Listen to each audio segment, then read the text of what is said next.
বিসমিল্লাহির রহমানির রহিম। আসসালামু আলাইকুম। আফনান কিচেনে আপনাদের সবাইকে স্বাগত। আজ আমি আপনাদের দেখাবো দোকানের মতো পারফেক্ট সুজির দানাদার মিষ্টি। প্রথমে 1 কাপ সুজি, 1 টেবিল চামচ ময়দা ও সামান্য লবণ দিয়ে শুকনো তাওয়ায় ভেজে নেব। এতে সুজি ও ময়দার কাঁচা গন্ধ চলে যাবে এবং সুন্দর একটি সুবাস বের হবে।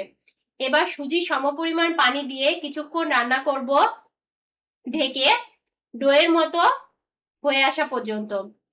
ডোয়ের মতো হয়ে আসলে নামিয়ে সামান্য ঠান্ডা করে নেব। এবার 1/2 কাপ গুঁড়ো দুধ মিশিয়ে নিতে হবে বারে বারে।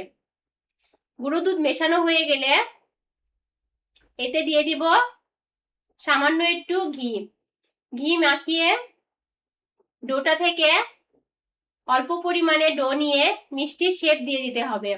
এভাবে আমি সবগুলো মিষ্টি বানিয়ে নেব।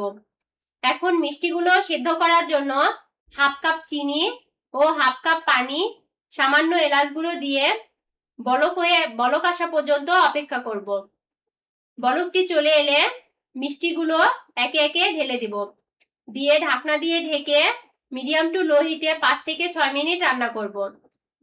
মাঝে মাঝে পানিটা শুকিয়ে গেছে কিনা দেখার জন্য ঢাকনাটি আলতোভাবে নেড়ে দেব। কোনো অবস্থাতে ঢাকনাটি খুলে নাড়া যাবে না।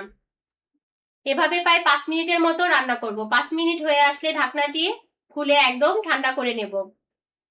ঠান্ডা হয়ে আসলে মিষ্টিগুলো বড় চিনির দানার মধ্যে গড়িয়ে নিব। এভাবেই তৈরি হয়ে গেল সুজির দানাদার মিষ্টি। এই মিষ্টি খেতে খুবই মজার এবং সুস্বাদু। আপনার কিচেনের সাথে থাকার জন্য অসংখ্য ধন্যবাদ। আল্লাহ।